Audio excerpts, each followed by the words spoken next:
All sports, all plays. Yeah. All sports, all plays. All sports, all plays. 365, we making a plays. You talking the game, get you through the days. We're high in the court, the dime in the lane. Variety topics, living the same. All presentation, sports information. In the airways, taking the nation. All sport, all plays, they working your faces. Grace up the field, so tie the laces. All sports, all plays. Yeah.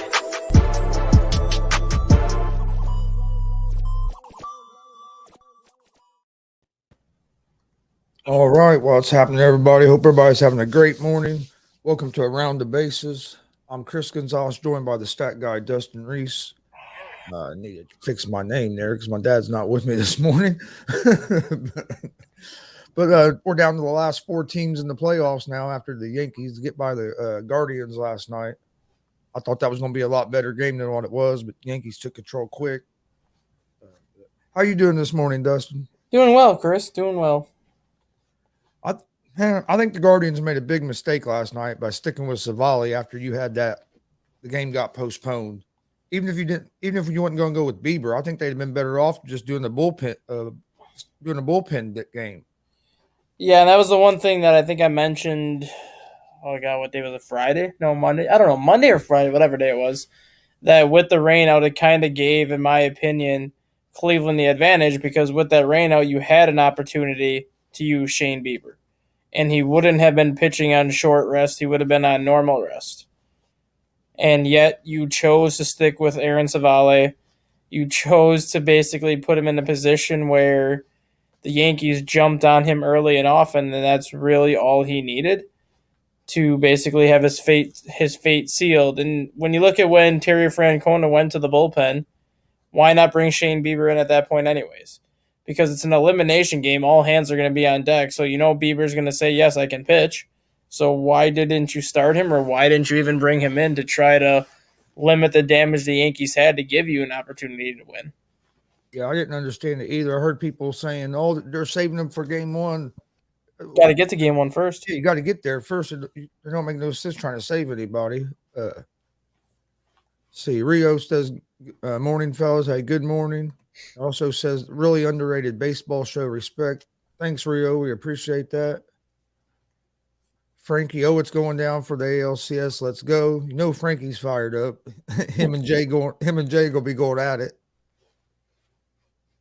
Hey, Josh Nolan, who's your daddy? You mean Josh Naylor? Yeah, I didn't understand that, but I didn't understand why they didn't use Bieber. But I guess Francona had his reasons. Francona's a good manager, but to me that just didn't make no sense. I think Francona outsmarted himself, mainly because I think he's trusted his pitching staff all year. And that's always been the strength of the Cleveland team, and that's what put him in the position that they were in, was a very good starting rotation. So I think he was putting a lot of trust in Savale to at least give him 3 or 4 innings, keep things close, and then decide what you were going to do after that. And to the Guardians' credit, they did keep things close that entire game. The difference was that 3 runs off of Savale right away, which ultimately was the difference. Otherwise, it was a 2-1 game after that. Yeah.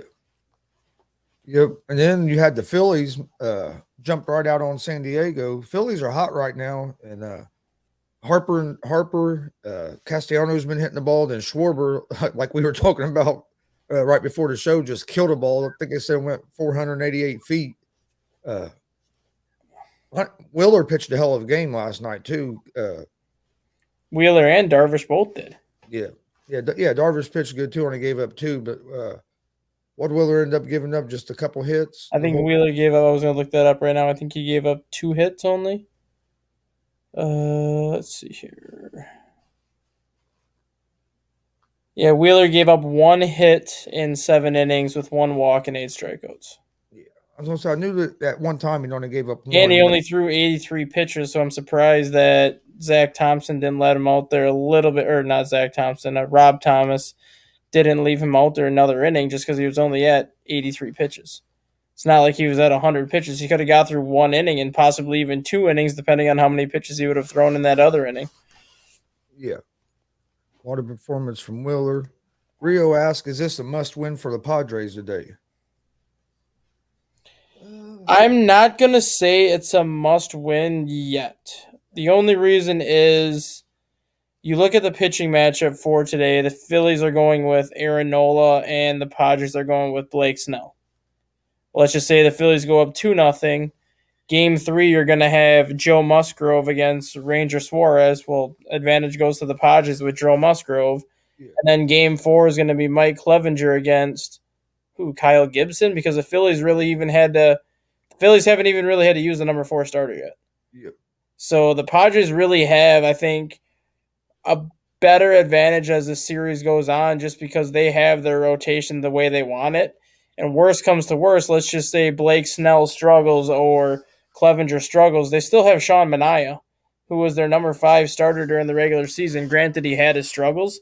He's still a very good starting pitcher that they can use for multiple innings out of the bullpen if needed, versus the Phillies. We know who their top 3 starters are because they've relied on them all the playoffs. But who's their number 4 at this point? Kyle Gibson? I don't even know who the number 4 really is. Yeah. No, and then in Game 5, they'll come back with Wheeler again. And then Nola in Game 6, and then Suarez in Game 7. They don't. Well, Phillies don't want it to go to 7 because if it goes to 7, Padres have the advantage with. Yeah. Because they'll be able to put Snell on the mound against Snell or Clevenger or Musgrove, depending on Yeah. pitch count and days rest and things like that. against Suarez, and you really don't want. I'm nothing against Suarez, but you don't want him on the mound for Game 7. No, if it goes that far. He hasn't pitched terrible in the playoffs, but still, he's one of them guys that's inconsistent. he is inconsistent, but he's been very impressive though for most of the season. I've been very impressed with how he's looked this season, but the bigger the games is kind of where I'm curious to see, and I'm even surprised with how Zach Wheeler and Aaron Nola have pitched also, just because they have never been in the playoffs before. Nola wasn't with the Phillies the last time the Phillies got in, and Wheeler was with the Mets his entire career, and the last time the Mets made the playoffs, Wheeler was hurt. So he didn't even have an opportunity to pitch in the playoffs this year. So this is really his first go around in the playoffs also. So I've been very impressed with how he's looked too. Yeah. And if we take a look at the ALCS, it's going to be Yankees and Astros. Yankees are going to start Talion today against Verlander. We know Verlander did struggle in the last series, one of his starts. So, but how much of an advantage do you think it gives Houston that Yankees are coming in on no risk because they had to play last night and then fly to Houston for today's game? Honestly, I think the Yankees have the advantage today. And the only reason why I say that is I know I touched this on the afternoon show last week or earlier this week. Verlander has never been a very good pitcher on extended rest. And you saw how much he struggled in Game 1 on that extended rest. With the Yankees series not only going 5 games as opposed to the 3 games that Houston series went, but then you have the rainout added in there so they extended it even longer. Verlander's on extra rest again for the second time in the playoffs. This time it's only, I think, 6 days as opposed to 8 or 9 days like his last start. But it's still extra days rest, which he's not been comfortable with. So I think the Yankees have the advantage today because of that. But the rest of the series, you have to give Houston the advantage just because they've played like a number 1 seed. I'm not saying the Yankees aren't going to give them a game. I think it's going to go at least 6 games. I don't see it going 4. I don't see it going 5. I think it goes at least 6. But you have to give Houston a slight advantage right now. But I do think the Yankees have the advantage in Game 1 today. Yeah, I agree with you. I think the Yankees have the advantage today because, for one, we've seen teams this postseason struggle on having the rest. I mean, look at the teams that had the buys during the wild card round.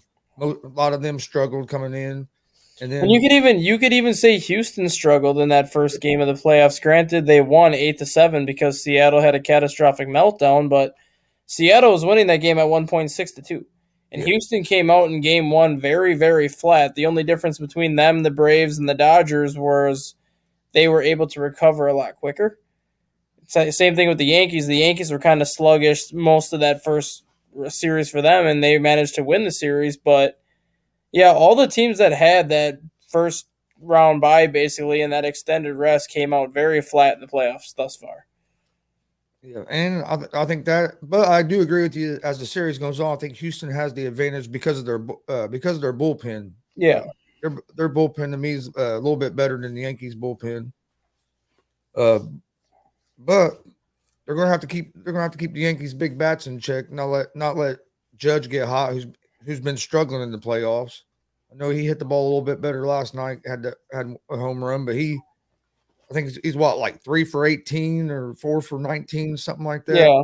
Yeah, he hasn't been good in the playoffs at all.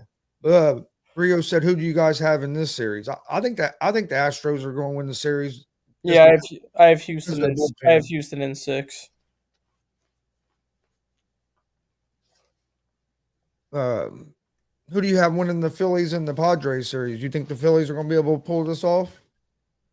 I still have the Padres winning in 7, just because the whole beating the Dodgers, they kind of got that mental hurdle out of the way, which is the one team that's really had their number the last 3 years during the regular season. So now that they beat the Dodgers and got that out of the way, I think they're just going to be playing with a ton of confidence. And yes, they lost last night, but they lost 2-0. So it's not like Darvish pitched bad. It's just that Wheeler pitched better. And you're going to have that where your pitcher pitches a phenomenal game that 9 out of 10 times he would typically win. It's just this happened to be that one game where he went against somebody that pitched better. I I'm not going to be surprised if the Phillies win, but I don't expect this series to go any less than 7 games. I think it's just going to be one of those classic NLCS type of series because nobody expected either of these teams to be in this position, let alone both of them. And the fact that both of them are here right now, I think it's just going to be a very enjoyable series because it's the first time in National League playoff history that 2 teams with less than 90 wins are meeting in the NLCS. Yeah. And I mean, and the Padres knocked out 2 teams that had won over 100 games to get here. Mm-hmm. They said that Schwarber's home run was the hardest hit home run in postseason. Yeah, the hardest hit home run and the second farthest. The only one that went farther was Wilson Contreras in 2017 when he took one off of Alex Wood 491 feet. The first time San Diego been shut out since September 28th. So, I mean, that just showed you how good Wheeler was last night. Mm-hmm. And another thing about the Phillies and the Padres, like you said, nobody expected them to be here. So I think they're both going into this series kind of loose. You know what I mean? Not all tensed up. So I think that could help make the series even better. I should kind of clarify what I meant by that. When you look at how the regular season ended and where these 2 teams were in the standings, nobody expected either one of these teams to be here. Yeah. But when you look at the roster that San Diego has on paper and the trades that they made, it's really not surprising that they're here. They have Juan Soto. They have Joe Musgrove, who pitched like a Cy Young this year. They have Darvish. They have Snell. They didn't even have Fernando Tatis this year. Yeah. And they still put themselves in a position to be where they are. So once Tatis comes back, he's missing the first 54 games next year. But once he comes back, the team's going to be that much better. But when you look at the Padres roster on paper, it's arguably a top 3 roster.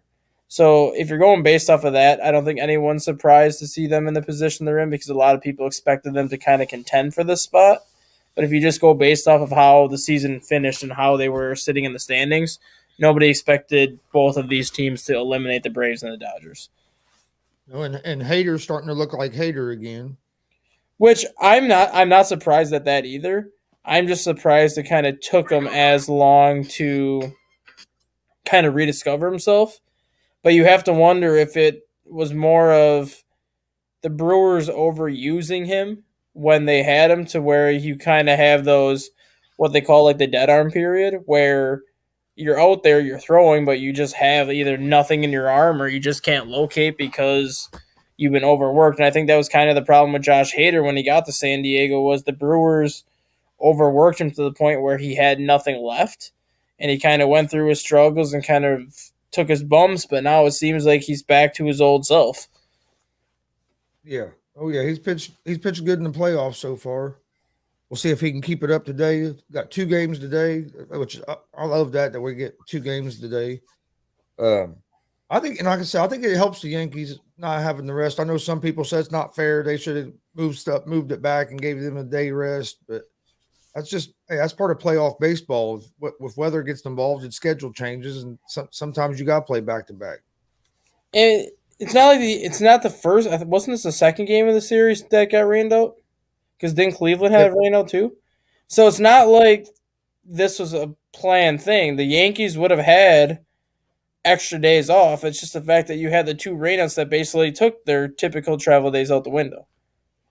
Yeah, what was it? Game 2 got Game 2 got rained out, and then obviously Game 5 got rained out. But Game 2 ended up turning out to be basically the travel day, because then your travel day was Game 2, and then you played Game 3 right away back to back. And same thing with the rain out in Game 5. Game 5 was supposed to be played, and yesterday was supposed to be the travel day. Well, with that Game 5 rain out happening, then your travel day became Game 5, and now you don't have that travel day.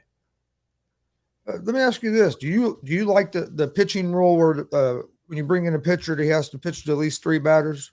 I do, just because I hated Madden, and Joe Madden was a classic manager to this, and I'm one of those people that loved what Joe Madden did for the Cubs, obviously, just because he got him that World Series title and everything. But at the same time, I don't think he's a very good manager. I think he just came to a team at the perfect time that had a lot of talent that was able to work with him. And they were able to cover up a lot of his managerial flaws and mistakes that really came out when he went to the Angels this year. And the Angels just did not have a good enough roster to cover up a lot of his flaws. But a big thing that he always did was he would bring in a left-handed pitcher to face a left-handed batter. Next batter would be a righty. He would take that pitcher out, face a righty with a righty, and then take that pitcher out to face another lefty with a lefty. I hated it. It made the game take another 10, 15 minutes. It was just stupid because you bring in a lefty, all that manager has to do is counter with a right-handed pitch hitter, and then basically your move means absolutely nothing. But you're a major league pitcher that obviously had to work to get to the major leagues. If you can't pitch to 3 batters, no matter if they're a righty or a lefty, you have no business being in the major leagues. Like, you don't have a starting pitcher say, I don't want to face a left-hander today, so take me out before that left-handed batter gets here.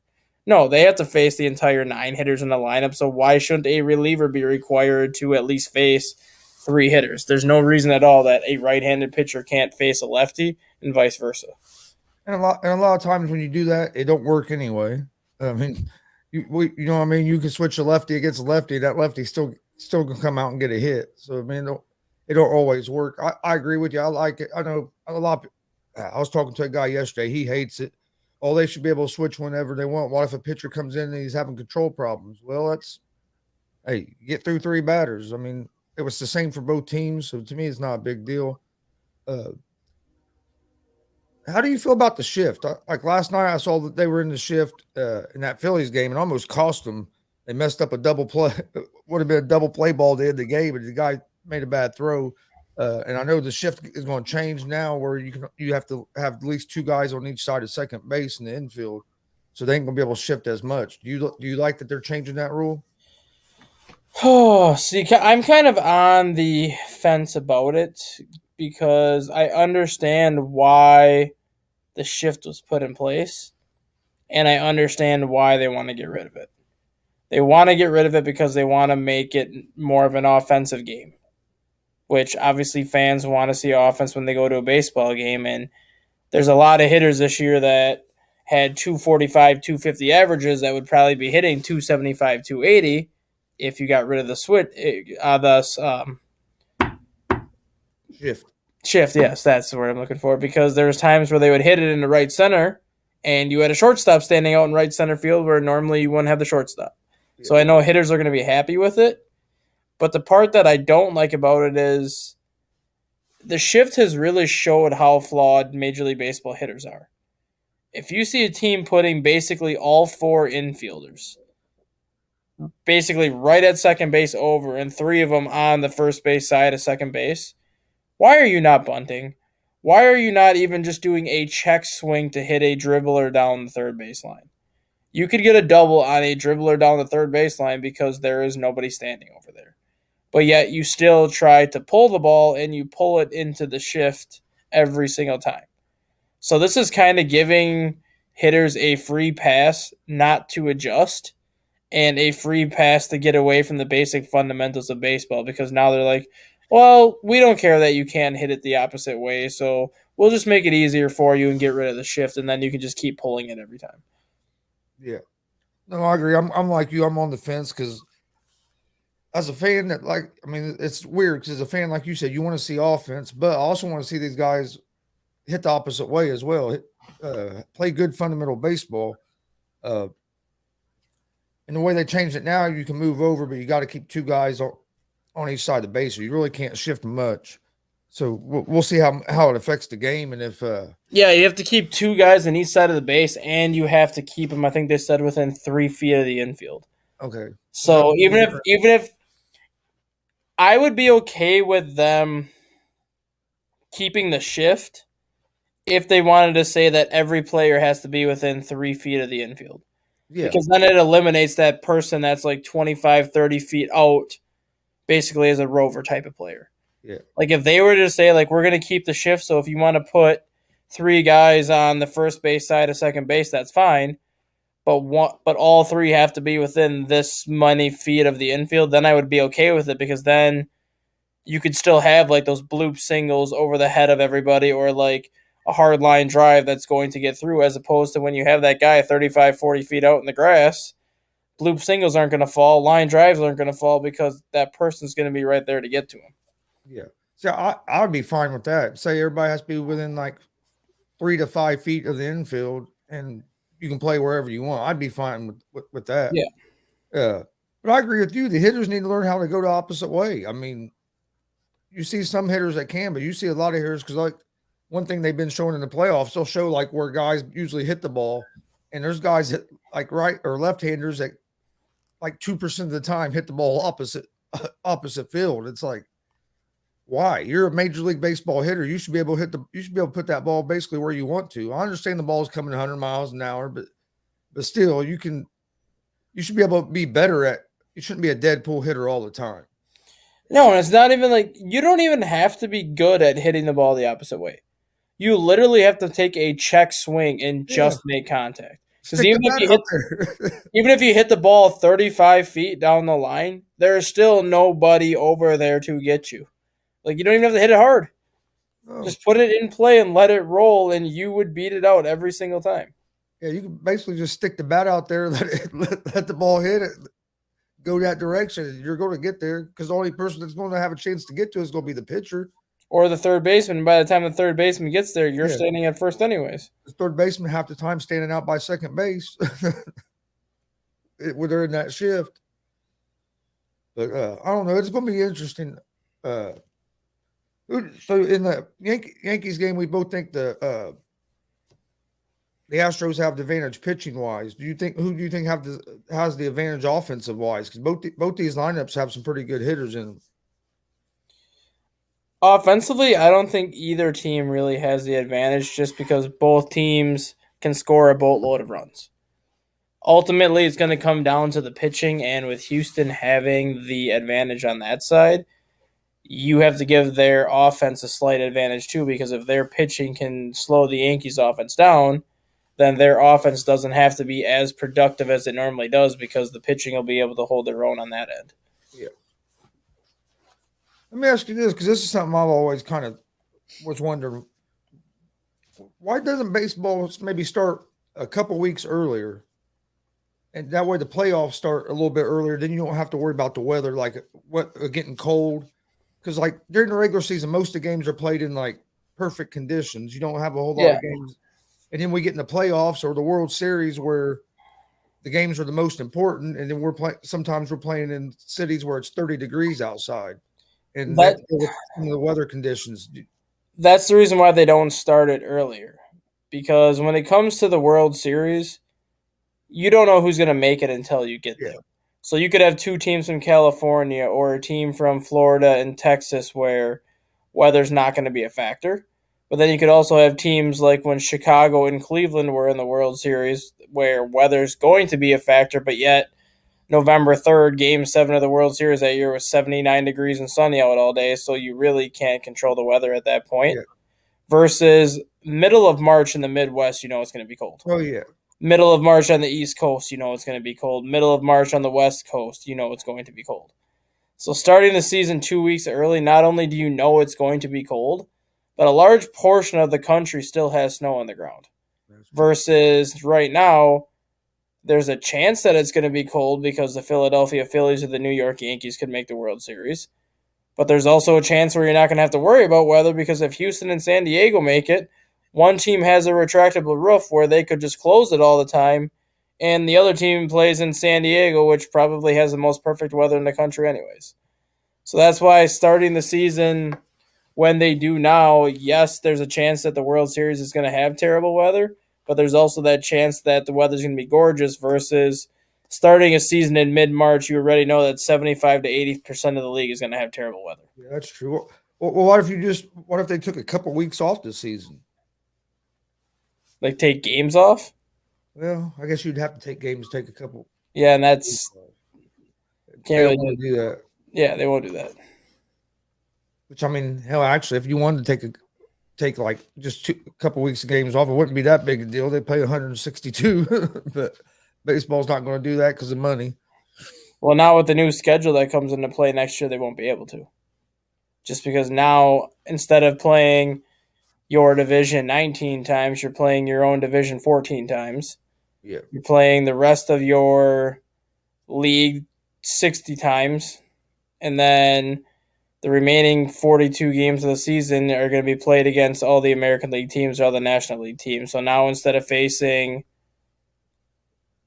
18 teams a year counting interleague play, you're going to be facing all 29 teams. Yeah. I like that they're changing the schedule. I think that's going to be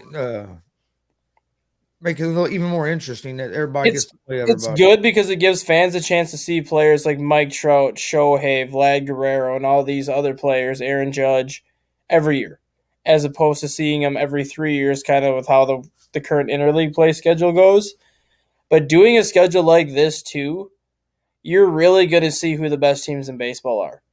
Yes, you're still going to have 14 games against your own division, so if you play in a very weak division, you're still going to be able to rattle off a lot of wins to try to bank a lot of wins.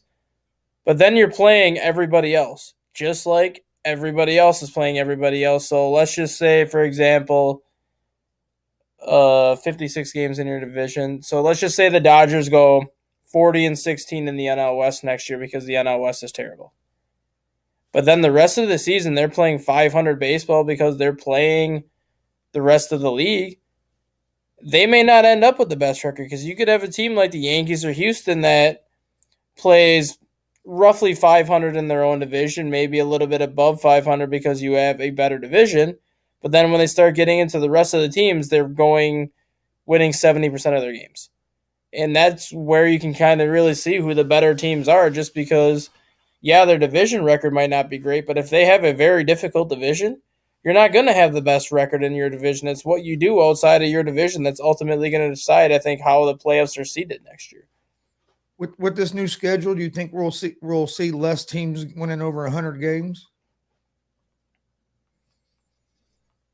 I don't think we'll see less teams winning under 100 games. I think we'll see less teams losing 100 games.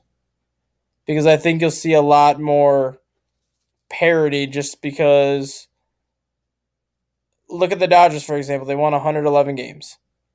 The Rockies, the Giants, the Diamondbacks, and the Padres have 5 less games against the Dodgers next year. That gives each of those teams a chance to win 5 additional games. Yeah. Let's just say San Diego goes 5-0.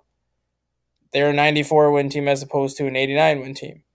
You give the Giants 5 additional wins, they're sitting at 83 wins now and a possible wild card team. And then the Rockies would have, I think, 67 wins if you give them 5 more, 68, which puts them under 100 losses. And the Diamondbacks would be at like 73, 74. I think if you're a good team, you're going to win 100 games no matter who you're playing on your schedule and no matter how many times you're playing them. But if you're a bad team that has to face a team like the Dodgers or a team like Houston 19 times, you take 5 of those games away, that gives you 5 additional chances to win 5 additional games. I think you might still have like teams that lose 100 games just because they might be kind of in a position like the Reds are where they literally are selling everybody off to just kind of bank for the future. But I think you'll have less teams losing 100 games just because the competition factor is going to be better. No, with them with them changing the schedule in Major League, is that going to change the schedule any in the minor leagues? I mean, the minor league schedule changed in 2021 after the COVID year, and it really hasn't changed back, and I don't think it ever will change back just because now they're going with 6-game series where they're playing Tuesday through Sunday every week, and they're using Monday as the universal travel day, give or take, because if they have to make up games at the end of the year, then obviously Mondays will be used as the makeup games. And it used to be the International League and the Pacific Coast League in AAA where you would have 15 teams in the International League, 15 teams in the Pacific Coast League. You would play all 14 teams, like 6 times, and then you'd face everybody in the International League, 1 series each or whatever. Now I think it's literally they play just everybody in their division, like everybody like in their league. So they play, 15 teams, 10 times each roughly, and I think that's it. And they do that just to kind of eliminate travel. They do that just because of the whole 6-game series now where you're sitting at one city for 6 days. You really can't afford to go from California for a 6-game series and then fly all the way back to New York for another 6-game series. It's got to be more regional centralized, so I don't see that changing. I think that stays the way it does just because the minor league players, the minor league coaches said it works very well. Knowing that you know exactly where you're going to be for a week, you can plan accordingly, and then Monday's your travel day. Technically, whenever your game is done on Sunday is your travel day, and then Monday's your off day to get ready for the next series. Okay, yeah, that makes sense. I just didn't know if they were ever going to go back to the way to how it was before. I'm not a fan of the 6-game series just because whatever starting pitcher you use in game 1 is coming back to start in game 6. Yeah. So there's really nothing that pitcher can throw at you that you haven't seen already in that series. So if he dominates you in game 1, chances are he's not going to dominate you in game 6 of that series because you've already seen what he brings to the table.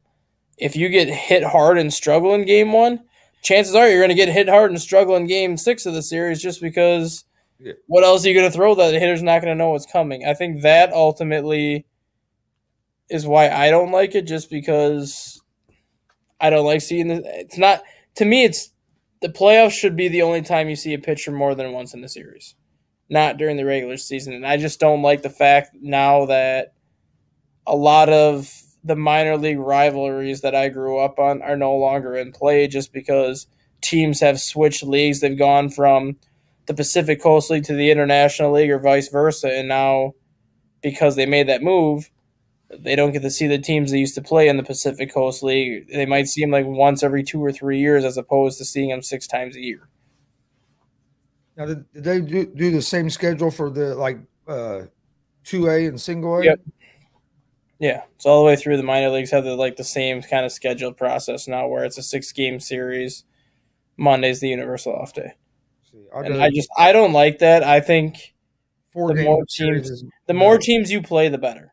Yeah. So even if that means 3 or 4 game series as opposed to 6, I think outside of football, just because football cannot play a 30-game season. They just can't because your body would be dead by the time you wouldn't have no players left.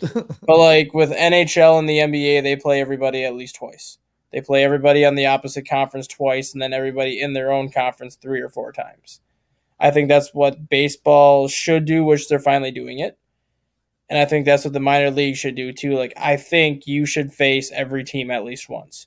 Whether it's at your place or at their place, you should still face every team once just because it gives fans a chance to see the top prospects. It gives fans a chance to see players that they may never get to see again, because if you're a guy like Bryce Harper, you're not going to be in the minor leagues for 3 years. You might be there for a year, maybe a year and a half. And if a fan doesn't have a chance to see that guy play in the minors, it's kind of a missed opportunity, because if a guy like Bryce Harper is coming to Fort Wayne, you know damn well Fort Wayne's going to be sold out for that 3-game series that he's there.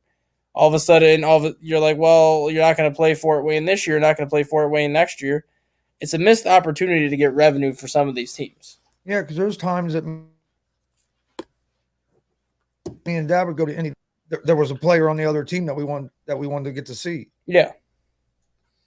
And that's why I think they should at least face every team once, because then if you have one of these highly regarded prospects, there's a chance that they come to your place and then you're going to be sold out for basically the next 3-4 games, which is more money into your pocket. And you have some people that just can't afford to go to like a major league game, so that might be their only chance. In a minor league, might be their only chance to ever get to see that player live. Yep. Because you can get minor league games a hell of a lot cheaper than what you're going to a major league game for. So I mean, that might be the only way some people get to see them players. Mm-hmm. I know a lot of people that just go to minor league games because it's more affordable, closer to home. You know what I mean? Because like here in Indiana, we don't have a major league baseball team, so I know a lot of people they go watch the Indians or go watch the Fort Wayne Tin Caps because they can't afford to travel to go somewhere else or pay for the more money for tickets. Yeah, and like for me, I have a minor league team that's like 10 minutes down the road. Granted, they're the Brewers franchise, so it is what it is. But ours is the Pirates.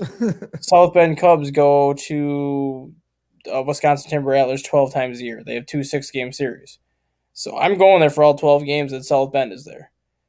And then you have other teams that come there, like the Cardinals farm system comes there, the Reds farm system goes there. So like I have a chance to see the entire NL Central's farm system come to Wisconsin, even though I'm not a Timber Rattler fan because of the Brewer affiliate. It still gives me a chance to see a lot of these lower level prospects that are going to be in the not all of them are going to make the major leagues, but it still gives me a chance to see these lower level prospects that are going to be in the Central Division for years to come. Indianapolis is the Pirates. That's the closest to me. And then Fort Wayne, I think, if I remember right, is the Padres. I think Fort Wayne's the Padres, yeah. Which we go there too. It's not much further than Indianapolis. But then, like you said, South Bend, we could go there, but that's about a 3-hour drive for us to get up to South Bend. Yeah, Fort Wayne Tin Caps are the Padres affiliate.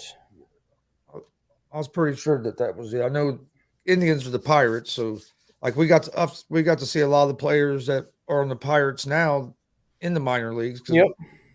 Me and Dad, we go to a lot of the minor league games there in Indy. Yeah. Have anything else that we missed that you want to talk about today, baseball wise? The only thing I really want to talk about is kind of the managerial search right now, where I believe the White Sox and the White Sox, Royals, and Marlins, I believe, are the 3 jobs that are open at this point. There's a lot less manager turnover in baseball than there each season. I think there's gonna be more to come. I think there'll be more to come in the next few weeks. But as of right now, there's only 3 openings. In your opinion of those 3 openings, what job do you see as the best out of those 3? And I guess who do you think gets any of these jobs? It was a White Sox, Royals, and Marlins. I think talent-wise, probably the White Sox. Solid. I'm trying to think who might get that job, because I mean, look at the expectations the White Sox had this season. Everybody expected them to be a playoff contender. Yeah, I mean, you've heard names like Joe Madden. You've heard names like Ozzie Guillen coming back to the White Sox, which would be very intriguing because he got him to a World Series before. So, I mean, it's not like he hasn't worked with that kind of talent before. But I think the leading candidate right now is that Esposito, the bench coach for Houston. Okay. I think he's the leading candidate right now for the White Sox job. I've heard Barry Larkin's name thrown out there for the Marlins. I wish Barry Larkin would be the Reds. Yeah, I've heard Barry Larkin's name thrown out there for the Marlins just because he's got that international experience with leading the Brazil World Baseball Classic team. So he's had 9 or 10 years of managerial experience under his belt already. Granted, it's been at the international level. But I haven't heard anybody's name thrown out there for the Royals yet. I don't even know who they plan to interview. I don't know if they've even started the interview process, but I haven't heard anybody's name thrown out there for that position yet. If I'm a White Sox fan, I'd rather have Guillen than Madden. Yeah. Man, I wish the Reds would get rid of Bell and bring in Larkin. I hope Larkin does get a job. I'm I big. think David Bell. I think David Bell's going to be in his last year next year if things don't change. Yeah, they've already said they're keeping him for the next Because season. you look at 2020. Yes, it was a COVID shortened season, but he got him into the playoffs in 2020. So he bought himself a little bit of time because of that. 2021, the Reds were competitive. They weren't a playoff team, but at least Yeah, he had them competitive start to finish. And then you look at what the front office did to the Reds this year and basically got rid of anybody that was worth any talent. And the Reds started what, 3-18, 3-19? But the rest of the season up until the final 3-4 weeks, played about 500. they were a 500 baseball team. So it's not like David Bell was doing a bad job with what he had. Now I don't expect the Reds to be big time players in free agency next year. I think they'll sign maybe some of those mid tier free agents to kind of fill out their roster. But you'll start to see a lot more of their highly regarded prospects coming up next year. And I think that's kind of where David Bell's going to be on the hot seat. Obviously, I don't think anyone's expecting the Reds to make the playoffs next year. And they might have a similar record to what they had this year where they're going to lose maybe 100 games. I think ultimately what's going to decide David Bell's fate is, are they consistent and are they competitive? You can't start the season 3-18, then play 500 baseball for 3 months and then finish the season like 10-30. Like, you need to at least be consistent. Even if you're winning, even if you're going 3 out of 3-7 every 10 games, I think, no, if you go 4-6 every 10 games, that puts you at 66-96. Still, 30 games under 500 is not good, but if you're going 4-6 basically on average every 10 games, you're at least being consistent and competitive. Where one or two plays here and there, that 4-6 stretch turns into a 6-4 stretch. I think that's what'll kind of maybe keep him around a little bit longer, as if he's more consistent. But otherwise, I think last year's is next year, just because I think the Reds are going to just grow impatient with him, even if they are in a rebuild. Yeah, they've already said that he's going to be there next year, but they fired like 5 or 6 of the assistant coaches. Yeah. You think real quick? Do you think Dave Roberts will still be at the Dodgers?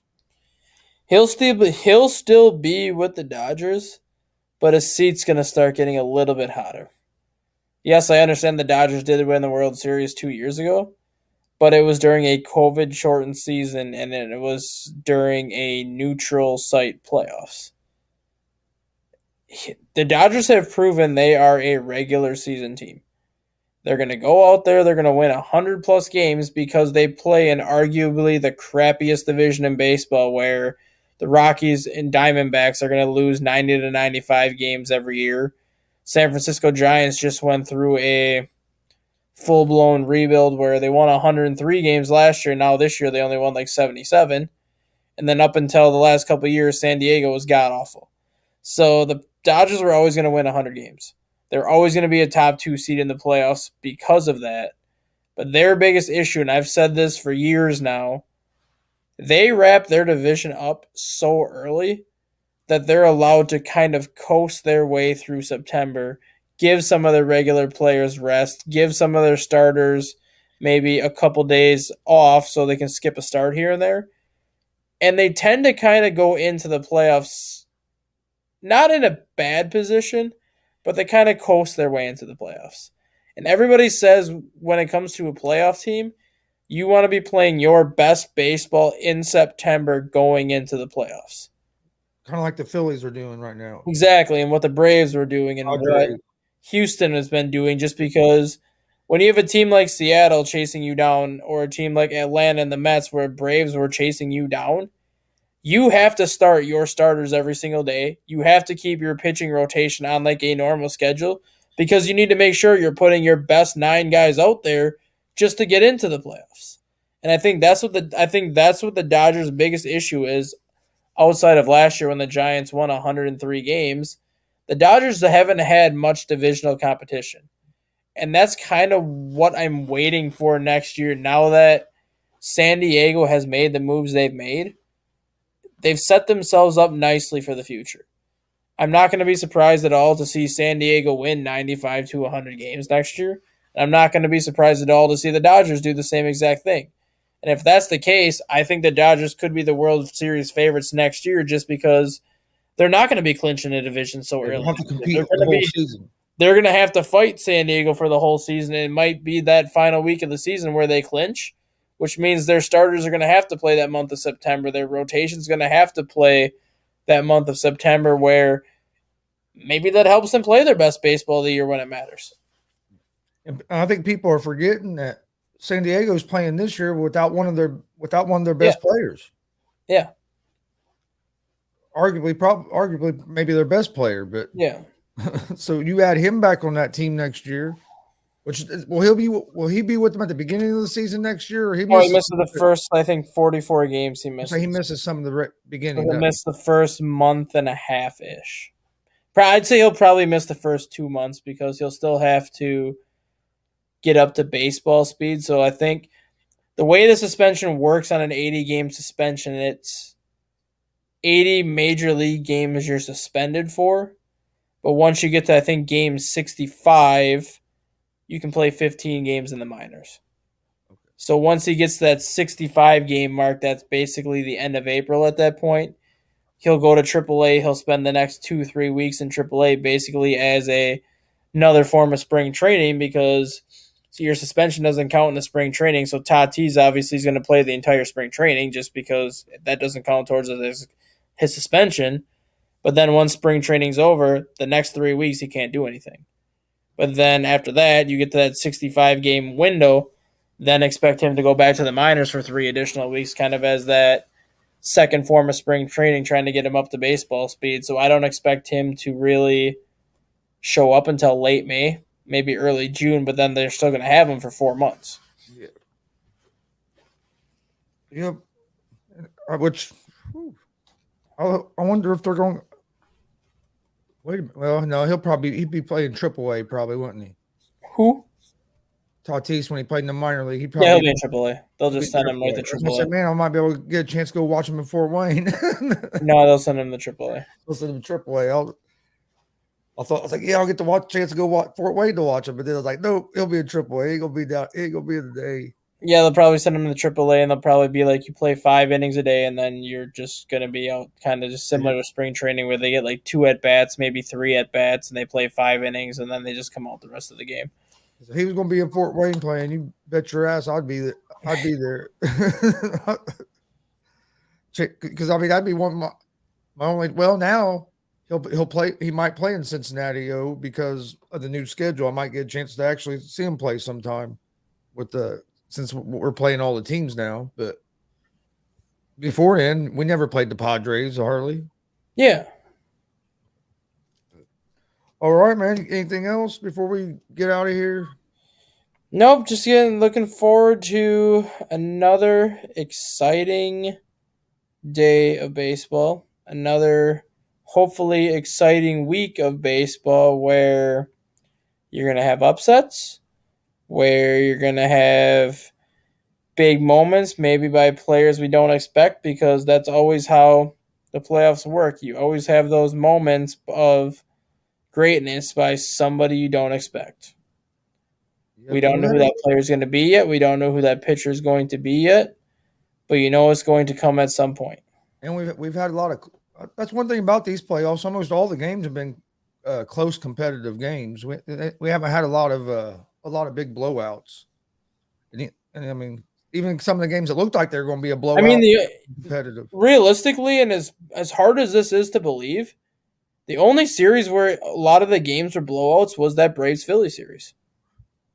I mean, game 1 it was 7-6, but the Phillies were winning that game 7-1, and then game 2 was 10-3, and game 3 was 8-3. Yeah. Or game 4 was 8-3.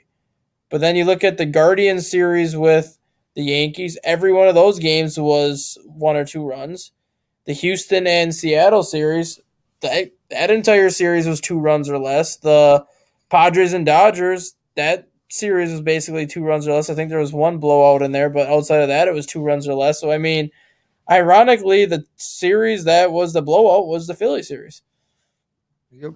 Yeah, we've had a lot of good games. I'm ready for today. I think it starts at Is it 4?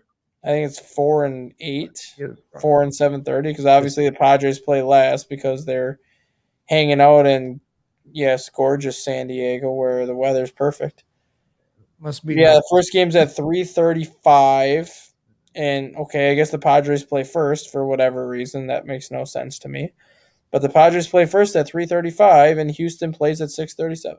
That's kind of crazy. They're playing at like noon and Yep.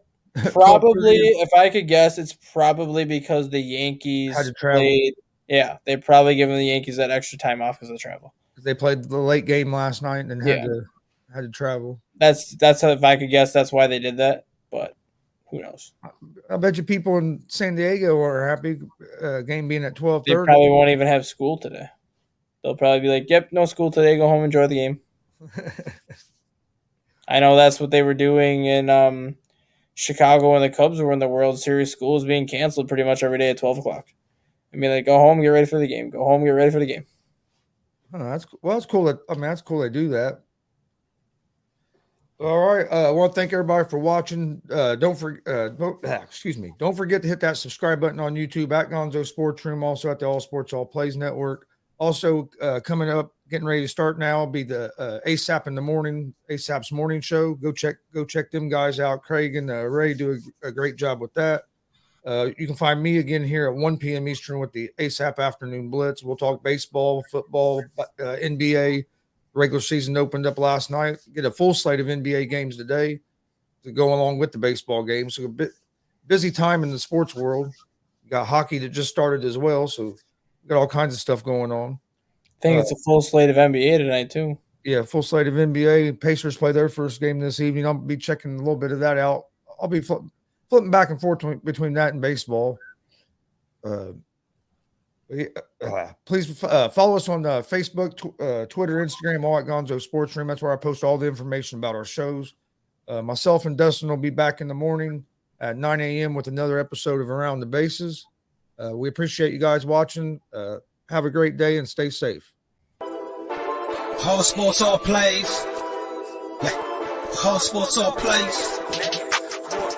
All sports, all plays. 365, we making a plays. We talking the game, get you to the days. We're high in the court, the dime in the lane. Variety topics, living the same. All presentation, sports information. In the airways, taking the nation. All sport, all plays, like working your faces. Grace at the field, so tie the laces. All sports, all plays.